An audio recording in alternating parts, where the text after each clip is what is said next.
Hello, my students. Let's learn the derivatives today. Very important topic, crucial topic in mathematics, the derivative of a function.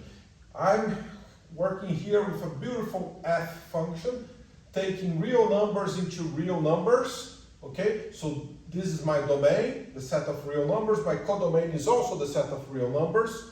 What is the derivative, which I call f prime, evaluated, calculated in a particular x0. So x0 is any point of my domain, fix a point of my domain, and I will try to calculate the derivative of this function at this point. It's going to be this limit here, if the limit exists, of course. It could be the case that the limit does not exist, but if the limit exists, the derivative at this point will be this limit, the difference between the function calculated at x0 plus some h minus f, the function f calculated at x0 divided by h, and we take the limit when h goes to 0. Okay? So that's the definition. This is the definition of derivative. Okay? Very important. So that's the definition of derivative. Okay, so let's see geometrically here what's going on this beautiful graph. On the vertical, I'm plotting my function f of x as a function of x. X is in the horizontal axis. In blue here, I have a function. So the blue curve, this curve here, is the graph of the function f of x. And I have this point here, x is naught, or x0. Okay, the function is this big here, this height is the value of the function at x0.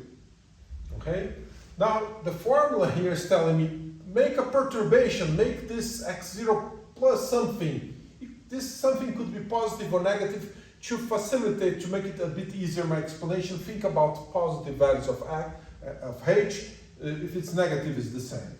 So if the h is positive, this x0 plus h is a little bit to the right. This difference is exactly h, okay? And the function calculated at this x0 plus h, it's not going to be the same height, it's potentially going to be a different level, a different height here, okay?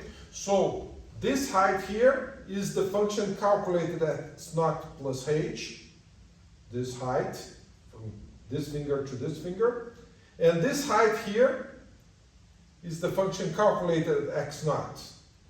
This bit here, the function calculated at x0.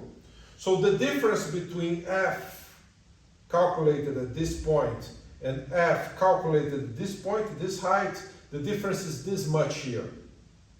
Okay, so this distance here is the difference between the function, the perturbed point, minus the function calculated at the original x0. Okay? And this red line here is a tangent line to the graph of the function at this point. This point, the red line and the blue curve intersect each other, and only at this point. Okay? So I will have a slope theta, angle theta here, not the slope, the angle that is the same as this angle here. Okay? And the derivative, turns out the derivative will be exactly the tangent of the theta. To see why this is true, let's look at the following. Can you see this triangle made by this point, and this point? This triangle here, and this other triangle here. I'm zoom them in here. Okay? So, boom, it's a zoom. This distance here, the difference between f calculated at this point and f calculated at this point, is this height here. I'm calling this delta f. Delta for change. It's how much the function f changes if I go from x0 to x0 plus h. It's how much the function moves up. Right? The blue function here moves up. In x0 it has this height here. In x0 plus h, it has this bigger height. This difference here is how much it moved up. This is what I call the change in f, delta f. the Greek letter delta, f, for change in f. How much the function changes when it goes from, how much we change in this axis when we go from this point to this point. This number minus this number is exactly h. H is this distance here. So the distance from this point to this point is h. I'm going to call this h delta x. In some books they use that, or even dx. And this is how much we are changing in the x direction. And the function in the vertical, it's changing this much here. Now the big trick of calculus, we think about values of h which are very, very close to zero. Okay? And if we zoom in very, very close, this distance here will become relatively close to this entire distance here. So this red is what I call df. df is not equal to delta f. Delta f, you can see in the graph, is from this point to this point. And df is only from this point to this point. Okay? So they are not equal.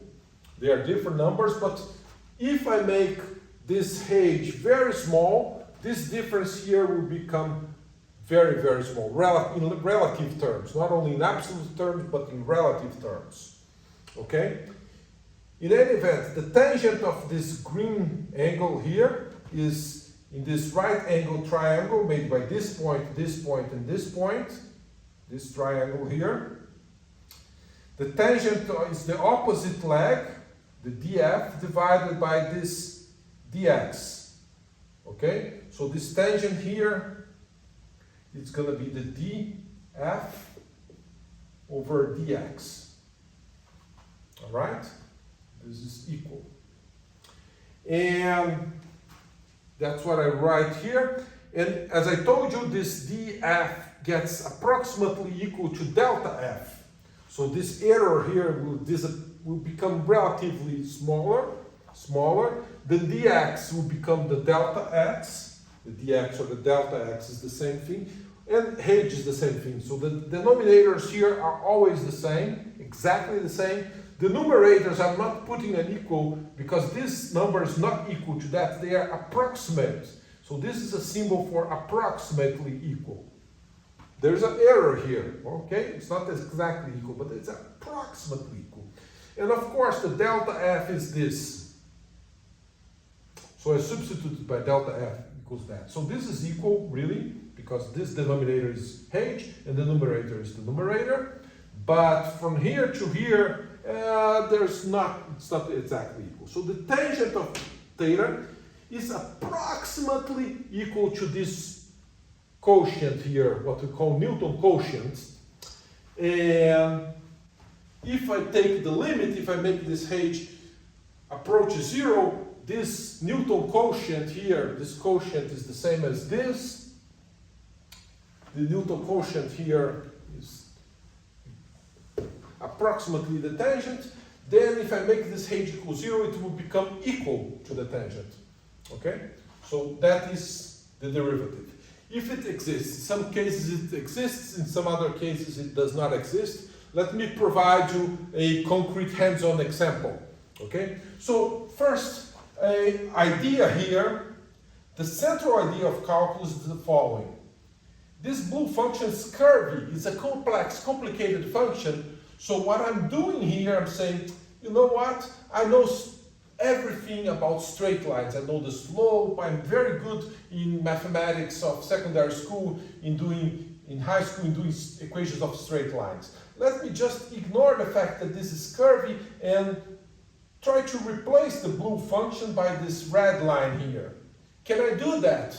And the answer is, you're going to say, no, they're different. And then I come back to you and say, yeah, the red and the blue are different, but what if I'm studying locally, very close here in the neighborhood of this point, of a particular point? If I'm very, very, very close, in the very tiny, the red and the blue are about the same. They are really a good approximation. They could be, right?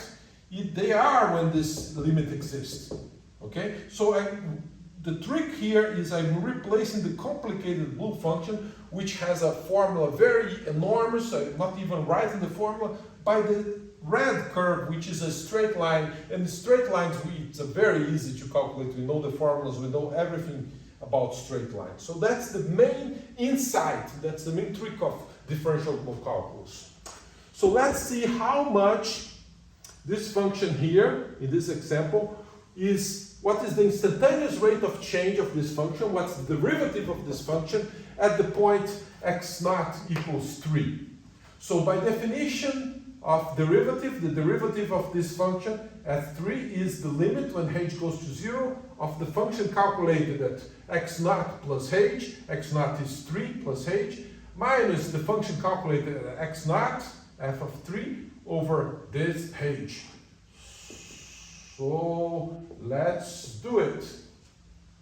F of this number, what is the function? Is squaring. I have to square my argument here. So it's 3 plus h square minus the function calculated at 3. If I square 3, I get 9. And I have my h here. And that's gonna be limit when h goes to 0. Numerator is going to be perfect square.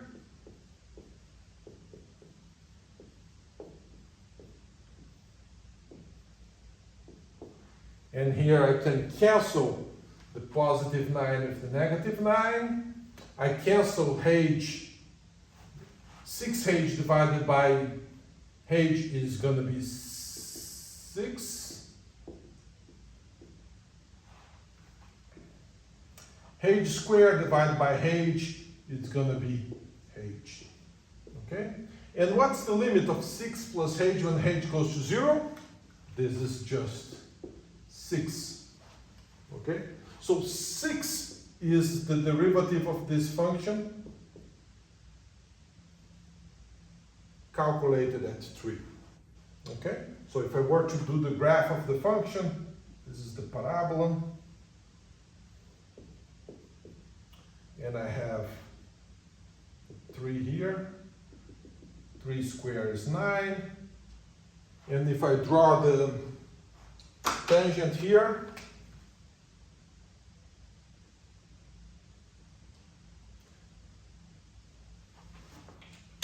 my slope, the tangent of this angle here,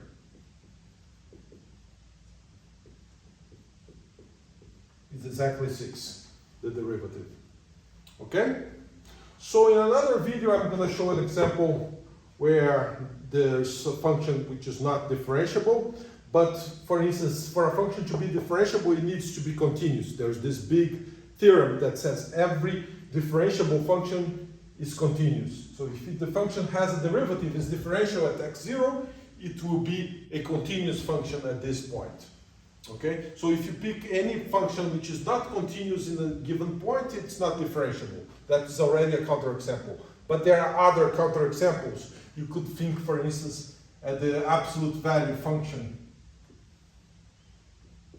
f of x equals the absolute value of x. When x naught is 0, this function is not differentiable. You have a kink here. Basically, I don't know how to draw a tangent here in the kink. Right? It's not very clear how to make a tangent at the kink. Okay? So that's it for today. Thank you very much. I hope you enjoy. See you next time. Bye bye.